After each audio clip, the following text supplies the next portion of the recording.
लो जी ये मगरमच्छ की चर्बी नजर आती भी नहीं, देखो जी ये मगरमच्छ की चर्बी अग बंद कर दो जी। ये मगरमच्छ की चर्बी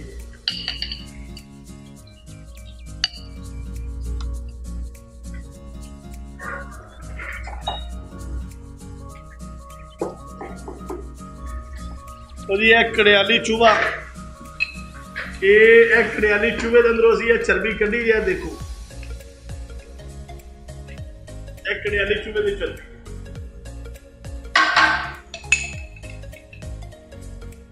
यह जानवर नजर आता पे कड़ियाली चूहा जो ना यदी चर्बी है। देखो जी यह चमगादड़ की चर्बी जी, देखो ये अंदरों ना देखो यह बड़ी चमगादड़ की चर्बी भी इस तरीके इस्तेमाल करानी सारिया चर्बियां के अंदर असी इस्तेमाल करवानिया। उस तो बाद असी ये अंदर जड़ी बूटियां पानिया। ये देखो पान की जड़ है। पान की जड़ बेसिकल खाली कुछ नहीं काम करती, जिन्नी देर तक ये अंदर चर्बियां नहीं ना बहनिया के मुताबिक नुस्खे के मुताबिक नुस्खा नहीं बनावांगे उन्नी देर तक तेल बिल्कुल काम नहीं करेंगे। इधर देखो जी यह पान की जड़ असी ये अंदर पा दी है। देखो यह पान की जड़ पाती है।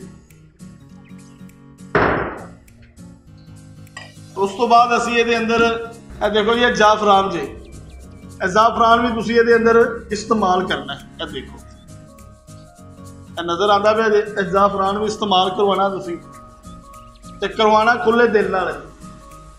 ये नहीं कि वीडियो खाली बनानी थोड़ा जहा जाफरान पा के तो उस तो बाद नहीं पाना, नहीं ये अंदर सारिया चीज़ा पाइया जानिया, सारिया जड़ी बूटियां पाइया जानिया और उस तो बाद इहदा तिला जिहड़ा बनेगा तेल लाने का तरीका तुहानूं दस दिंदे। लाओ जी आगे तो थल्ले जरा,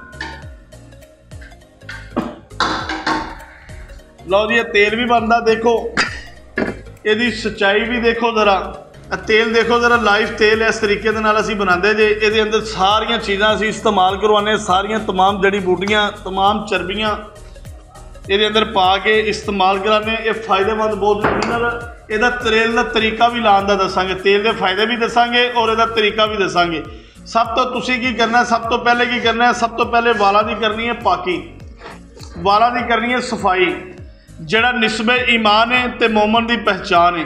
सफाई करने तो बाद 2 तो 3 कतरे इधर देखो इस तरीके नाल तेल ले लेना तो लाना उंगल नाल ही। यह अगला सुन्नत वाला हिस्सा छड्ड के ना यदि इस तरीके नाल यदि पोले पोले मालिश कर देनी, इस तरीके नाल यदि पोले पोले मालिश करनी। तेल मलदियां मलदियां इहदे अंदर बेपना शक्ति पैदा करे, मजबूती पैदा करे तो फिर नबी की सुन्नत अदा करना, फिर गुनाह ना करना। इनू तुसीं 14 दिन इस्तेमाल कर लो, 7 के 7 14 दिन इस्तेमाल करो। ये अंदर बेपना शक्ति पैदा करेगा, मोटाई पैदा करेगा, ये अंदर ताकत पैदा करेगा। तो जाओ इधर टाइमिंग के अंदर भी इजाफा करेगी, जो रगा खोल जाएंगे, पट्टे खोल जाएंगे, ताकत पैदा हो जाएगी, मोटाई पैदा हो जाएगी, टेढ़ापन सीधा हो जाएगा। उस तो बाद नबी की सुन्नत अदा करना, फिर गुनाह ना करना। ये लान के फायदे बहुत ज़्यादा ने। दूसरा बंदा कहता है कि मेरे नस के अंदरों पीप आती है, खून आता है, वह बंदा इस तेल को इस्तेमाल नहीं कर सकता। इन्हू सिर्फ इस्तेमाल वो करे जिन्हों कतरे नहीं आते, जेड़े बंदे नूं शुगर है, शुगर वाला बंदा इन्हू तेल को इस्तेमाल कर सकता है। जेड़े बंदे नूं कतरे आते हैं जां नस के अंदर किसी बंदे नूं पीप आता है हल्की हल्की, जेड़े नूं पानी सिमदा रहिंदा वह बंदा इस्तेमाल नहीं कर सकता। उसकी वजह की है कि तेल के अंदर हीट बहुत ज़्यादा, तेल ताकतवर ज़्यादा है, पावर वाला ज़्यादा है। ਇਹਦੇ ਨਾਲ मजीद कतरे आने शुरू हो जाएंगे। शुगर वाला जो बंदा होंदा है ਉਹਦਾ खून जो होंदा है स्लो होंदा है, खून कमज़ोर होंदा है, वो सुस्त होंदा है। उस बंदे नूं शुगर वाले बंदे का सब तो पहले सैक्स पावर जी कमज़ोर होएगी। शुगर वाला बंदा इस तेल को इस्तेमाल करे। अगर वो दवाई नहीं खाना चाहता, बिल्कुल कोई दुनिया की दवाई ना खावे, यह साडा खाली तेल इस्तेमाल कर ले 14 दिन इंशाअल्लाह ताला ये अंदर बेपना शक्ति पैदा करेगा, मजबूती पैदा करेगा। जिस तरह कि लामा इकबाल के शेर है कि बचपन में हम ना समझे इस काया की कदरदानी, अब समझे तो क्या समझे जब ढल गई जवानी। कि इस काम का है वो दरिया जिसमें नहीं रुआनी, जब जोश ही न रहा तो किस काम की है जवानी। अगर जवानियाँ बहाल करनी ने शुगर वाले बंदियां ने तो यह मेरा तिला इस्तेमाल करो। इंशाअल्लाह ताला तिला इस्तेमाल करने के नाल बहुत ज़्यादा रिजल्ट मिलेगा और बहुत ज़्यादा फायदा होगा। ये इधर देखो, पाओ चर्बियाँ सारियाँ पाओ। देखो जी सारिया चर्बियाँ असी इस्तेमाल करान लगे हैं। अंदर तमाम जड़ी बूटियाँ तमाम चर्बियाँ असी पा के इस्तेमाल करवावांगे। ये इधर देखो इस तरीके नाल तिला बनता जे भाजी, गल्लां नाल नहीं, तिला बना के असी तो दिखाने इस तरह लाइव। पाओ जी पाओ चर्बियां सारियां, तकरीबन 20 तो 25 जानवरों दी चर्बियां दे अंदर इस्तेमाल कीतियां ने। बच्चे का नफ्स इस्तेमाल किया है, ढगे का पाउडर ये अंदर इस्तेमाल किया है, पान की जड़ ये अंदर इस्तेमाल की, काले बिच्छू का तेल असी इस्तेमाल किया है और सप का जोहर ये अंदर पाया। यह देखो ये इस तरीके दे नाल तिला बनता जे। खाली जड़ी बूटियां दे काम नहीं करदियां ना, तेल लैके सारे तो जड़ी बूटियां साड़ देनियां, यह काम नहीं। चर्बियां का तेल बनाना, चर्बियां के अंदरों जोहर लैने और उस तो बाद जड़ी बूटियां विच साड़नियां ते चर्बियां दे वो तिला बनता है। ये इधर देखो इंज तिले बनते जे। यकीन करके चलोगे अगर यूट्यूब दी प्राइवेसियां ना हो तो मैं तुहाडे सामने ना इन्ने कुछ जानवर लिया के जिबा कर करके तुहाडे सामने लाइव तिले बना के तुहानूं दिखावां। तुसीं कहोगे वाकई हकीम यासीन जिंदाबाद, क्या बात है जी, इस तरह तेल बनाते हैं। ये देखो, ये देखो इस तरह तेल बनते थे।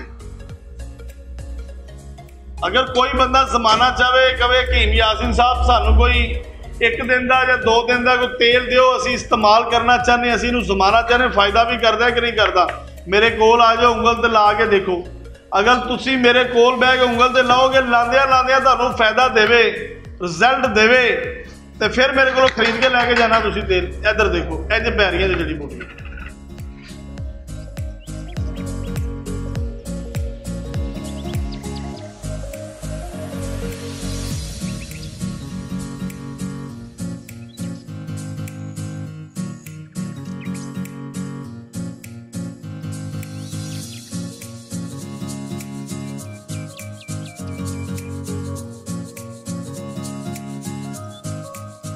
ये इधर देखो जी, ये जड़ी बूटियां का जोहर इंज कट के विच पाना है। कई जड़ी बूटियां ऐसियां होंदियां ने कि अग दे अंदर साड़न दे नाल उन्हां दा जोहर नहीं निकलता। तिले बनाना कोई आम गल नहीं। ये इधर देखो यह जड़ी बूटियां का असीं सारा जोहर कढ़िया होया, नज़र आंदा पिया जी। देखो यह जड़ी बूटियां का जोहर है। ये जड़ी बूटियां का जोहर असीं लैके भी इहदे अंदर असीं इस्तेमाल किया गया। देखो चर्बियां भी पा दी ने तुहाडे सामने। लो जी शुगर वाले लोगों वास्ते तिला, जेडे शुगर वाले भरा कहते हैं ना हकीम साहब सानू शुगर है तो तेल काम नहीं करता। शुगर वाले लोग जो तिला कोई भी इस्तेमाल करान, शुगर वाले बंदे तेल इस्तेमाल करना चाहन, लेना चाहन तो आके दस्या करन कि हकीम साहब सानू शुगर है। अगर मैं खुद बैठा तो अपना दवाखाने ते फिर दस्सण की जरूरत नहीं, फिर तो मैं नबज दे के अपनी बीमारी लभ लेना, मैनू खुद पता चल जाता कि इन्हूं शुगर है कि नहीं है, फिर मैं अपने मुताबिक तिला देना होंदा। अगर मैं दवाखाने से मौजूद नहीं, अगर कोई अपना मेरा शागिर्द बैठा है या छोटा भरा मेरा बैठा है तो फिर तुसीं उन्हूं आके दसना है कि सानू शुगर है, शुगर वाला तिला दो। ये तिला इस्तेमाल करने नाल इंशाअल्लाह ताला मर्दाना कमजोरी बहाल हो जाएगी शुगर वाले लोगों की। कोई बंदा अगर हकीम यासीन नाल राबता करना चाहता है तो स्क्रीन के थल्ले जेडे नंबर ने 0300 पूरा 85 75 378 0318 100 पूरा 53 78। अगर इन्होंने नंबरों तो इलावा कोई भी बंदा तुहानूं कहता है कि यह नंबर हकीम यासीन दे ने, मैं हकीम यासीन का बंदा, बिल्कुल झूठ बोलता और गलत बयानी करता जे। साडी सिर्फ इको ही दुकान है शादरा मोड़ लाहौर मेट्रो स्टेशन के सामने, तो साढ़े नाल कोई बंदा रबता करना चाहे तो इन्होंने दोनों नंबरों पर कर सकता है। काफ़ी सारे लोगों ने मेरी वीडियो चुक के यूट्यूब तो जी ना अपना लैके फेसबुक पर चलाई है, थले नंबर अपने दिते ने, तस्वीर मेरी है, व्हाट्सएप पर भी तस्वीर मेरी लाई है। उन्होंने लोगों तो जरा बचो क्योंकि वो तुहाडी जिंदगी दे नाल खेल सकते हैं, तुहानूं गलत चीज़ भी दे सकते हैं। कोशिश कराया करो कि जो कोई चीज़ मंगवानी हो देखा करो कि अगे बंदा जिंदे नाल असीं राबता करने पे उही बंदा है या कोई होर है, तो सारी मालूमात कराया करो। देखो मेरे को अगर तुसीं राबता करते हो ना, मेरी सब तो वड्डी सच्चाई कि मैं तुहानूं अपनी दुकान का एड्रैस देना कि शदरा मोड़ पर आओ, मेट्रो स्टेशन सामने मेरी दुकान से जी लाहौर की तरफ ट्रैफिक नहीं जा रही, शदरा मोड़ तो लाहौर की तरफ ट्रैफिक जा रही है, रावी व्यू होटल तो 2-3 दुकाना छड्ड के पहली दुकान मेरी, बाहर बोर्ड लगा है बहुत वड्डा सारा, मेरी नाल तस्वीर लगी हकीम यासीन लिखे होया जे। तो तेल वाले के नाम तो ज़्यादा लोग मैंने जानते हैं, मैं मशहूर हाँ। तो इंशाल्लाह मेरा बाहर नंबर भी लिखे ने, इन्होंने नंबरों तो इलावा बाकी सारे गलत नंबर ने, सब फेक 2 नंबर लोग ने। मेरे नाल राबता करना चाहो तो इन्होंने दोनों नंबरों से तुसीं राबता कर सकते हो।